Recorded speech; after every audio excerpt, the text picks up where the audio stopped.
আসসালামু আলাইকুম দর্শক, আমার চ্যানেল ইউনিক রেসিপি বাই সোনিয়াতে আপনাদের সবাইকে ওয়েলকাম জানাচ্ছি।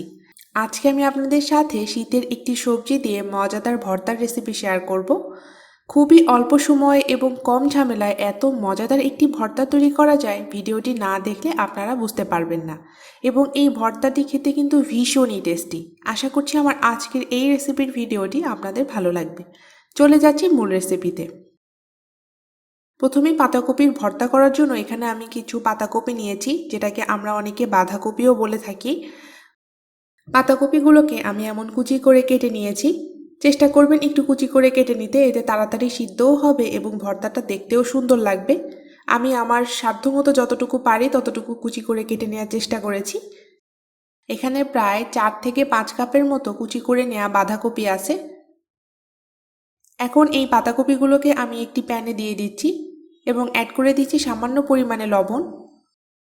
অবশ্যই এখানে বুঝে লবণটা অ্যাড করবেন, একবারে বেশি লবণ দিতে যাবেন না, কারণ পাতাকপিটা যখন সিদ্ধ হয়ে যাবে তখন এটা অনেকটাই কমে আসবে। আবার পরবর্তীতে কিন্তু আমরা ভর্তাতেও লবণ অ্যাড করব, সেই বুঝে আপনারা লবণটা অ্যাড করবেন। মাঝে মাঝে ঢাকনা খুলে একটু নেড়ে চেড়ে দিবেন যাতে তলায় লেগে না যায়। ভর্তার জন্য পাতাকপিটা সিদ্ধ হয়ে গেছে।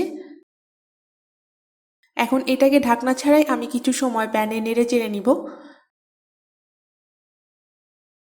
পাতাকপিটা সম্পূর্ণভাবে সিদ্ধ হয়ে গেছে এবং এর পানি পানি ভাবটাও অনেকটা কমে এসেছে। এখন এটাকে আমি প্যান থেকে তুলে নিব। এরপর সেই একই প্যানে আমি অ্যাড করে দিচ্ছি পরিমাণ মতো সরিষার তেল। ঝালটা সম্পূর্ণ আপনাদের পছন্দ মতো, আপনারা যে যেমন ঝাল খেতে পছন্দ করেন সেইভাবে আপনারা মরিচটা অ্যাড করে দিবেন। মরিচটা ভেজে নেওয়া হয়ে গেলে আমি প্যান থেকে তুলে নিচ্ছি। এরপর সেই একই প্যানে অ্যাড করে দিচ্ছি 3 টুকরো রসুন এবং হাফ কাপ পরিমাণ পেঁয়াজ কুচি।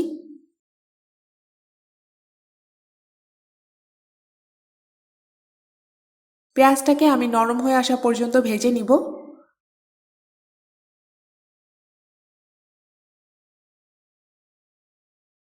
দেখতেই পাচ্ছেন পেঁয়াজে যখন এমন ক্যারামেলাইজড কালার চলে আসবে তখন এটাকে আমি প্যান থেকে তুলে নিব।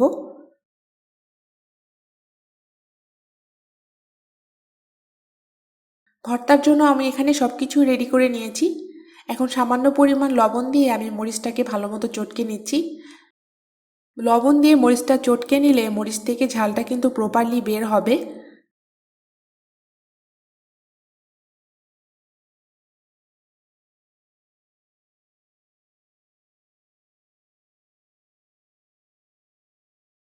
সবকিছু একত্রে ভালো করে মিশিয়ে নিচ্ছি।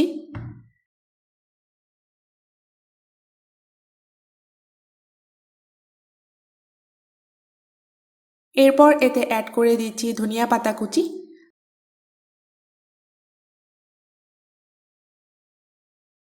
অ্যাড করে দিচ্ছি আরও সামান্য পরিমাণ সরিষার তেল।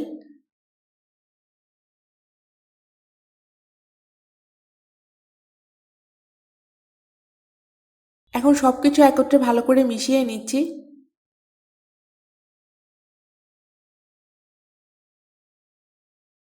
ভর্তাটা খাওয়ার জন্য একদমই রেডি। এখন এটাকে আমি একটা সার্ভিং ডিশে সার্ভ করে নিব। দেখলেন তো কত সহজভাবে আপনাদের সাথে মজাদার একটি রেসিপি শেয়ার করলাম। আশা করছি আমার আজকের এই ভিডিওর রেসিপিটি আপনাদের ভালো লেগেছে। ভিডিওটি ভালো লাগলে ভিডিওটি লাইক, শেয়ার এবং কমেন্ট করবেন। আমার ফেসবুক পেজে লাইক দিবেন। আমার ফেসবুক পেজের লিঙ্কটা কিন্তু ডেসক্রিপশন বক্সে দেয়া থাকে। আল্লাহ হাফেজ।